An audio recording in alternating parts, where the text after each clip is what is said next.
So let's talk about Alan Moore. Alan Moore is probably one of the most prolific comic writers who has ever lived. And it's not an exaggeration to say that he fundamentally changed the world of comics.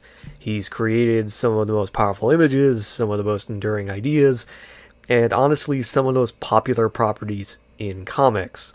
So it's by no means wrong to say that he's one of the people who shaped comics themselves as a medium.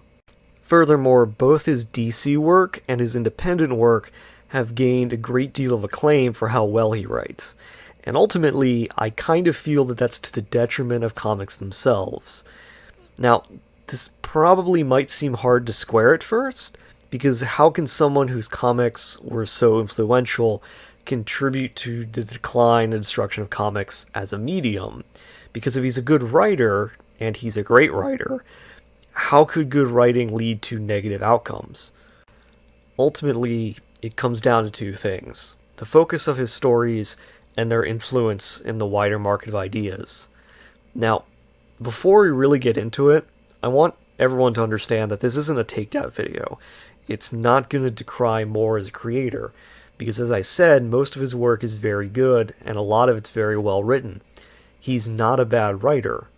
He's not on the same level of a Frank Miller, a man whose personal views and biases can't help but shape the worlds that he creates, until they're simply expressions of the writer's own hatreds and frustrations. Moore is an intellectual writer, by which I mean he prefers to explore things through the stories he's telling.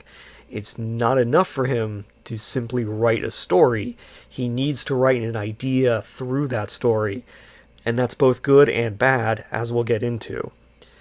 Now, with anyone who's written a large body of work, there are ideas that were hated and reviled. There are stories like The Killing Joke that are widely panned and often spoken of with disgust. And yet The Killing Joke inspired people to take those bad ideas and make good things from them, and that cannot be said of his other works. Take Swamp Thing, for example, a canon that has been squished in DC canon proper, despite not really fitting at all with what was actually written in Swamp Thing. Or V for Vendetta, a story that is widely misunderstood and misrepresented because people remember the imagery but not the story itself. The worst offender, though, is Watchmen, in terms of comics that have contributed the most harm to comics as a medium, and we'll get into that in a moment. Before we do that, though, we need to discuss the idea that Moore himself loves to talk about, because without doing so, none of my further points are going to make any sense.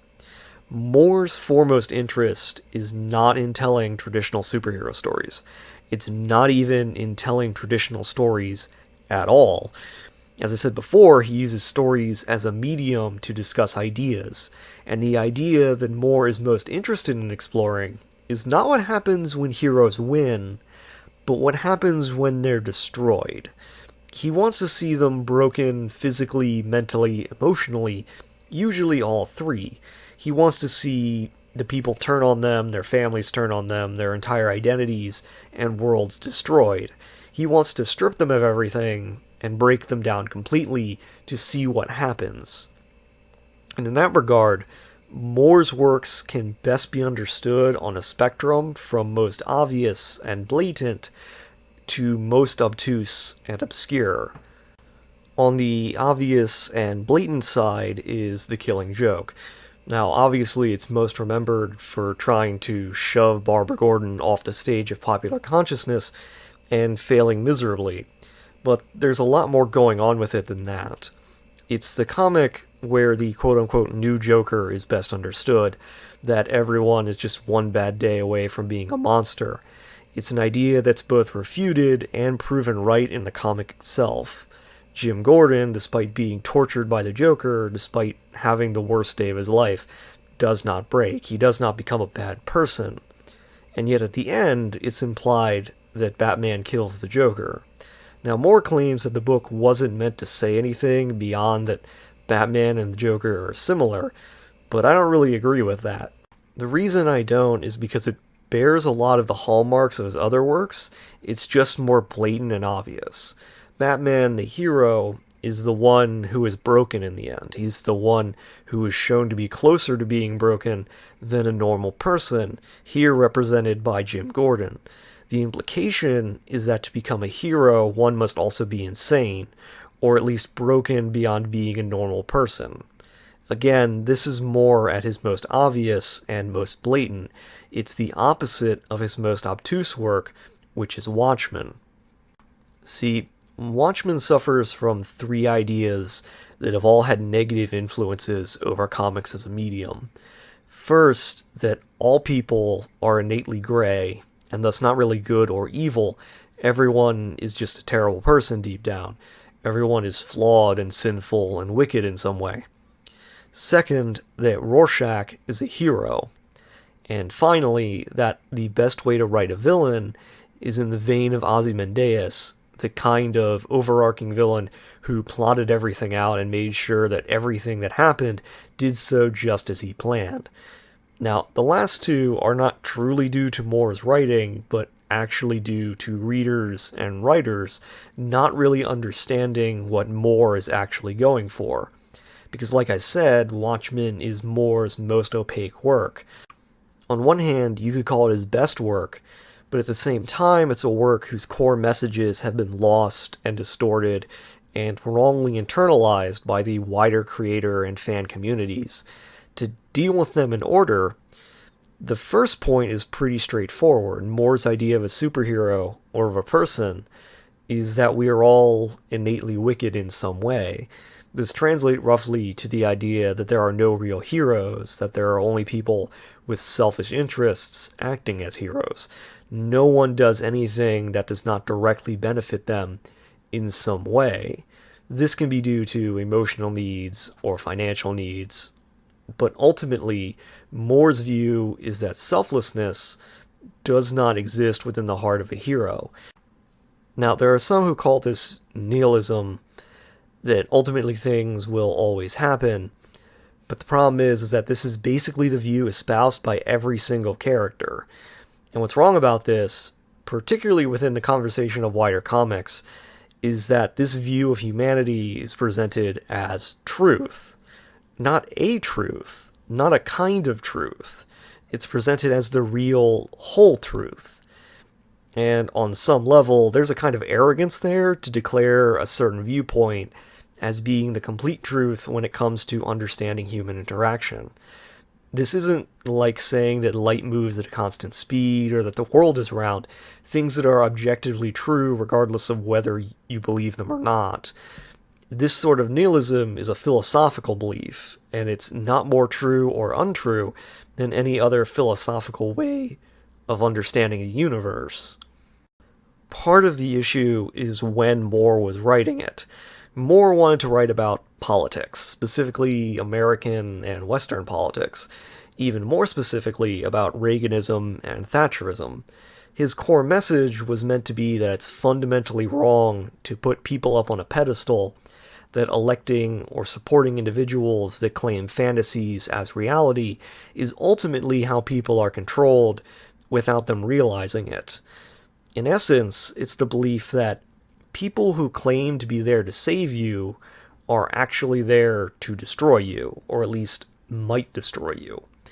But this viewpoint is blurred by the fact that, again, everybody in the work expresses a sort of moral and ethical nihilism that makes this point impossible to take seriously. Obviously, people are going to destroy you if literally everyone is actually an evil person who does things for their own personal gain. And the work further confuses the message by having heroes, not political figures, be the core of the story. Now, you can do a story about the dangers of heroes being given this sort of great responsibility, but that's not the intent of the work. The work is trying to put heroes into a more quote-unquote realistic world to discuss real-world ideas, and it doesn't work at all. You cannot, in my view, break down a hero if you don't fully grasp what a hero is. Specifically, you do not grasp what a superhero is. Now, Moore said that Watchmen helped him move beyond his nostalgia while he was writing it. And that can be a good thing, because being ruled by your nostalgia is toxic and terrible. And yet what I see in the work isn't so much a tossing aside of nostalgia, but an internalizing of nihilism. The idea that all heroic figures are actually bad people who do bad things, that they are all secretly motivated not by their own morals or ideas, but by tangible desires. This view fundamentally misunderstands how humans actually are, and the lengths people will go to for their own beliefs. We live in an age now where conspiracy theories take on a life of their own, where people take actions that are extremely dangerous and harmful because they firmly believe things to be true that are not. And so this concept that the only reason that anyone does anything is only for material gain is kind of baffling to me. The idea that you might want to worry about what people in power might do is reasonable, but it's framed in such a way as to make it confusing.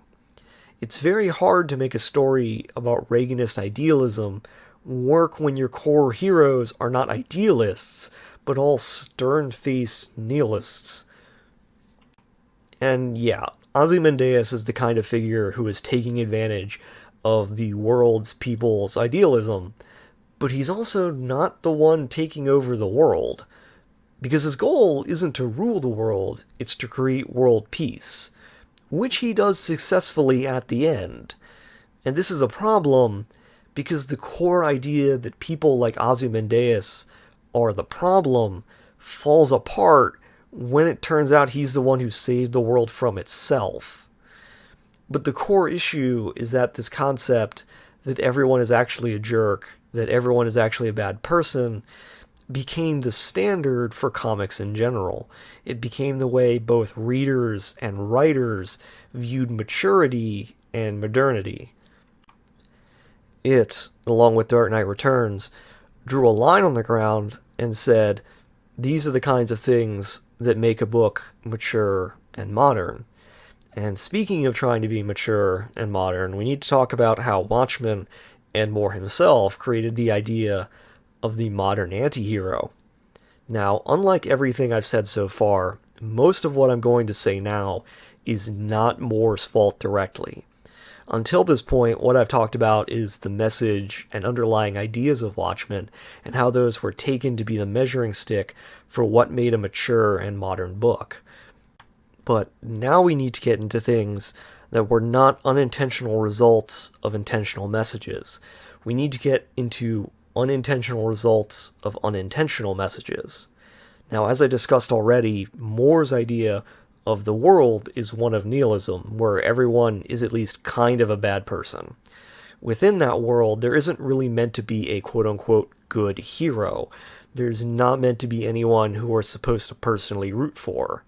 There are meant to be pros and cons to supporting or not supporting every single hero in the world. Do you believe that Ozymandias was right because while he killed lots of people, he created world peace? Do you believe that Night Owl is right for going along with this? Do you believe that Dr. Manhattan is right to distance himself from everything and simply decide to let things happen? There's no real purely good or purely bad choice. They're all meant to be gray areas with positives and negatives.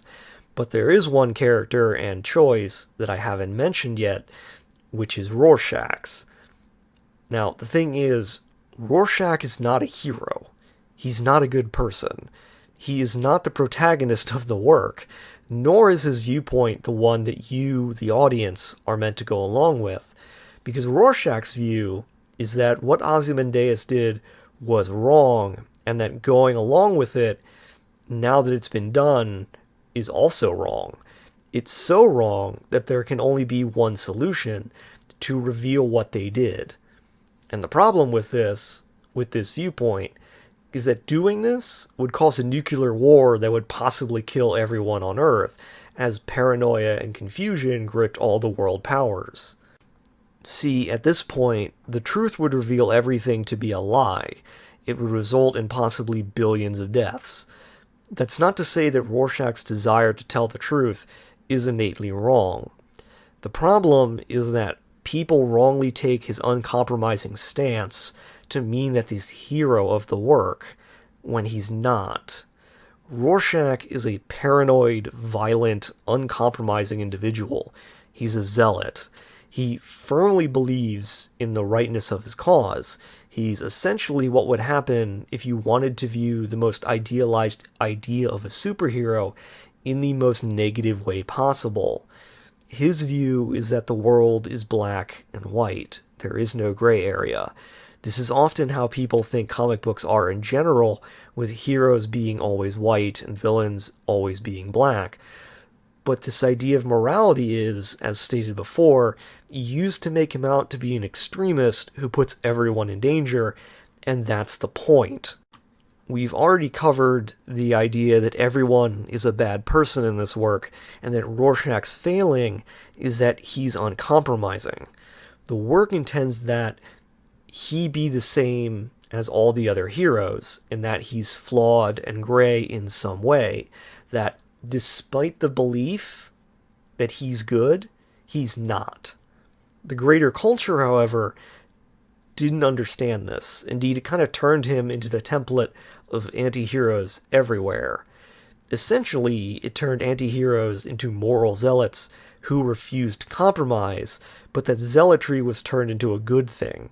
So many characters in the late 80s and 90s became scowling, growling anti-heroes who did things like shoot people and never questioned themselves, because if the powers that be said it was wrong, then that was just proof that they were in fact correct. And it's not hard to see how toxic this idea was to comics in general. Comics as a medium were suddenly filled with characters who didn't actually think rationally or see sense. Rorschach is written well for the story he's in, but all the various characters written to be like him are not, because they lack the context of the story he's in.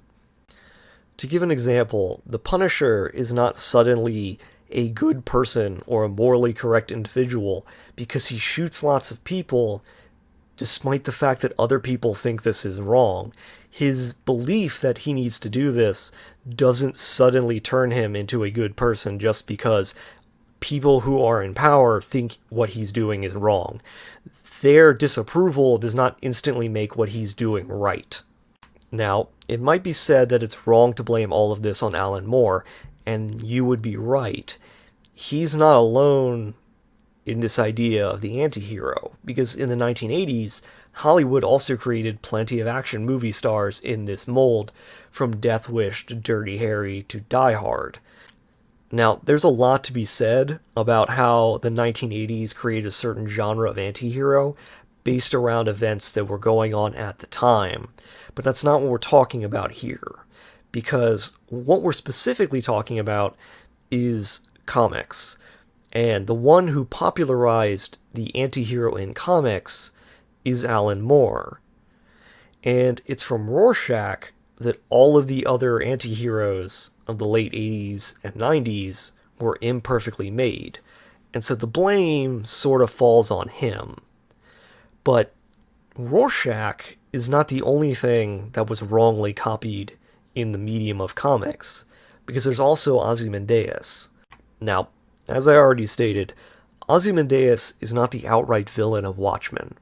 He's the villain in that he's the antagonist, but he's not a supervillain. As we've already talked about, he's yet another version of the moral nihilism that every character in the work follows, a man who does bad things for the supposed greater good. But much like how Rorschach became people's idea of the hero, Ozymandias became people's idea of the villain, and from him came many ideas as to what a supervillain actually should be. Gone were the days of villains with clear plans and motivations. Now what mattered was that the villain was always one step ahead, always making sure things were just as planned. And the core problem with this was not that the villains became smarter. Overall, they didn't. The problem comes once again from a lack of context. In Watchmen, Ozymandias outsmarts all the other heroes and the people of the world. He has a clear, coherent plan as to how to structure and execute it. But most writers did not put the same kind of thinking into their ideas. What they grasped was that villains needed a giant, convoluted plan. And so we end up with villains that do things that they claim are huge and cosmic and important, but which make no sense because the writers did not create the context for said actions. It was never enough for villains to simply do things that made no sense and for the writer to claim that it was all a part of the plan. But that's what happened, because people took the image of Ozymandias outsmarting all the heroes and nothing else. Now, I'm not going to spend too much time on this point, mostly because everybody can immediately imagine the problem. We all have images of supervillains monologuing about their great plans without having actually constructed one, because the writers never internalize that villains who are going for the same kind of look as Ozymandias have to actually have a plan that's understandable. And again, this part isn't really on Moore himself, but as I said, this is not about saying that Moore is a bad writer, because he's not. Moore is a great writer. The problem is that Moore is someone who has never really grasped that ideas have consequences, and that writing things down inevitably causes things to change. In fact, you know who else agrees with me about Watchmen having a bad influence on the world? Alan Moore. Because in 2003, Alan Moore gave an interview for the AV Club where he was asked if it was true that he regretted the effects that Watchmen had on the comics industry, and his answer was, to a degree. Perhaps it happens in any medium where anything of any kind of great proportion will have an adverse effect upon the medium itself. I think that what a lot of people saw when they read Watchmen was a high degree of violence, a bleaker and more pessimistic political perspective, perhaps a bit more sex, more swearing. And to some degree, there has been, in the 15 years since Watchmen, an awful lot of the comics field devoted to these grim, pessimistic, nasty, violent stories, which kind of use Watchmen to validate what they are. In effect, often just some very nasty stories that don't have a lot to recommend them. And some of them are very pretentious, or they'll try and grab some sort of intellectual gloss for what they're doing by referring to a few song titles or the odd book. They'll name drop William Burroughs here or there. Just like Mad Comics, which was a unique standalone thing, it's almost become a genre. The gritty, deconstructivist postmodern superhero comic, as exemplified by Watchmen, also became a genre. It was never meant to. It was meant to be one work on its own. I'd like to have seen more people trying to do something that was as technically complex as Watchmen, or as ambitious, but which wasn't strumming the same chords that Watchmen had strummed so repetitively. The apocalyptic bleakness of comics over the past 15 years sometimes seems odd to me, because it's like, that was a bad mood that I was in 15 years ago. It was the 1980s. We got this insane right-wing voter fear running the country, and I was in a bad mood, politically and socially and in most other ways. But it was a genuine bad mood, and it was mine. I've seen a lot of things over the past 15 years that have been a bizarre echo of somebody else's bad mood. It's not even their bad mood, it's mine. So for my part, I wouldn't say that my new stuff is all bunny rabbits and blue skies optimism, but it's probably got a lot more of a positive spin on it than the work I was doing back in the 80s. This is a different century. Moore goes on to talk about how he's not really comfortable with celebrity, and that he doesn't particularly like fandom in general. According to him, he doesn't want to, quote, colonize people's minds and thoughts, unquote. But the thing about creating works is that they do influence other people. They do cause people to think differently. Whether people like or hate the works that you create, they do affect the readers of that work. Moore doesn't seem to grasp how popular culture, and in particular, fandom culture, actually work. He doesn't seem to understand how things get popular or why. He doesn't seem to understand that ideas have consequences, that ideas can cause other people to have ideas, and that other people will take your ideas without context and run with them. Again, this is my core point. Alan Moore is a good writer, But his works have caused a great deal of problems for comics as an industry and as a medium. The ideas that he put forth in many of his books have ultimately shaped comics, in my opinion, a negative way. That doesn't mean that he's a bad person or a bad writer, because neither are true. But it's my belief that he helped set trends in motion, trends that we are ultimately still suffering from in comics today.